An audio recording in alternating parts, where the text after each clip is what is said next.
Assalamualaikum warahmatullahi wabarakatuh. Nama saya Srida Marintah, NIM 19059107. Baiklah, di sini saya akan mempresentasikan presentasi kami yang berjudul Analisis Asuransi Jiwa, Kesehatan atau Sosial. Yang pertama ada konsep asuransi jiwa, kesehatan sosial.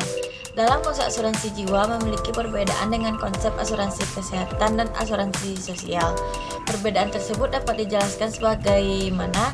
Yang pertama yaitu asuransi jiwa. Asuransi jiwa adalah produk asuransi yang memberikan jaminan atau perlindungan yang diberikan oleh pihak asuransi terhadap kerugian finansial yang tidak terduga seperti kecelakaan dan kematian. Adapun manfaat dari asuransi jiwa tersebut yaitu melindungi masa depan finansial seseorang jika mereka tidak bisa mencari nafkah lagi buat keluarganya akibat dari kecelakaan yang membuat cacat.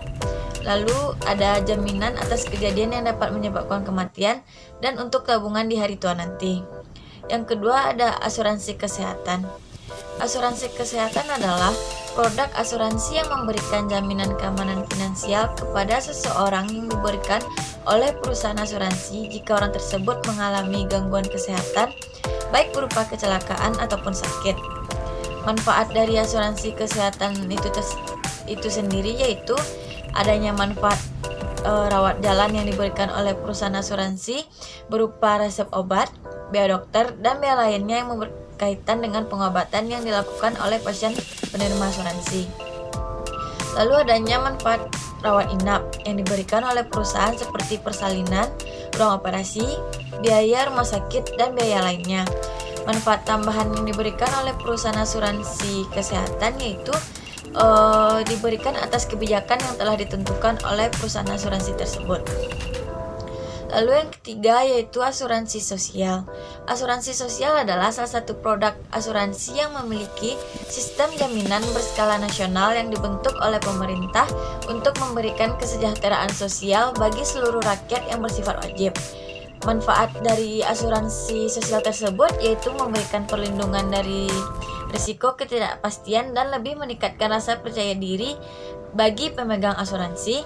Lalu ada sebagai sarana investasi dan tempat menabung bagi pemegang asuransi. Dan terakhir, memberikan jaminan dari risiko kerugian yang akan dihadap oleh pemegang risiko sehingga pemegang risiko bisa tenang jika risiko kerugian datang. Mungkin hanya itu yang dapat saya sampaikan. Materi selanjutnya akan dilanjutkan oleh Takbir. Kepada Takbir saya persilahkan. Terima kasih kepada Srida Marintah. Baiklah, saya Takbiratul Habibullah akan melanjutkan materi tentang risiko asuransi jiwa atau kesehatan atau sosial. Adapun risiko yang datang dari memakai jasa asuransi jiwa, kesehatan atau sosial dapat dijelaskan sebagai berikut. Yang pertama adalah risiko murni. Risiko yang muncul apabila terjadi kerugian dan apabila tidak terjadi maka tidak ada kerugian dan keuntungan. Misalnya seperti risiko kebakaran dan kecelakaan. Yang kedua yaitu risiko spekulatif, yaitu risiko yang memiliki dua kemungkinan jika peristiwa tersebut terjadi, seperti risiko pada investasi.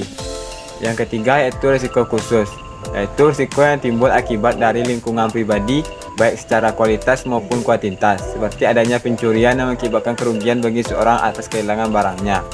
Yang keempat yaitu risiko fundamental, yaitu risiko yang timbul akibat dari kebijakan yang dibuat oleh pemerintah seperti bencana alam dan lainnya yang mengakibatkan pengaruh terhadap asuransi sosial. Selanjutnya yaitu risiko individu, yaitu risiko yang timbul akibat dari berbagai hal yang mengancam finansial seorang akibat risiko yang terimanya seperti kematian dan cacat fisik. Selanjutnya yaitu risiko harta, yaitu risiko yang muncul akibat dari berbagai faktor yang dapat mengancam harta seorang untuk hilang seperti pencurian dan kehilangan. Materi selanjutnya yaitu mengelola risiko asuransi jiwa atau kesehatan dan sosial.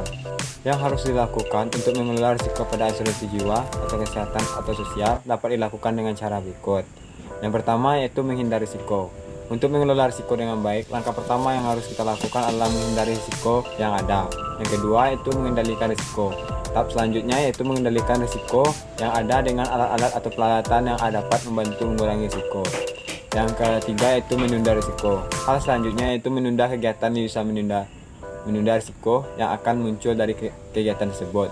Yang keempat yaitu mengalihkan risiko. Hal ini dapat dilakukan dengan cara membayar premi atau sejumlah dana kepada perusahaan asuransi, sehingga dana tersebut jika kita terjadi mengalami risiko dapat diselesaikan dengan cepat dan efisien. Sekian dari saya. Assalamualaikum warahmatullahi wabarakatuh.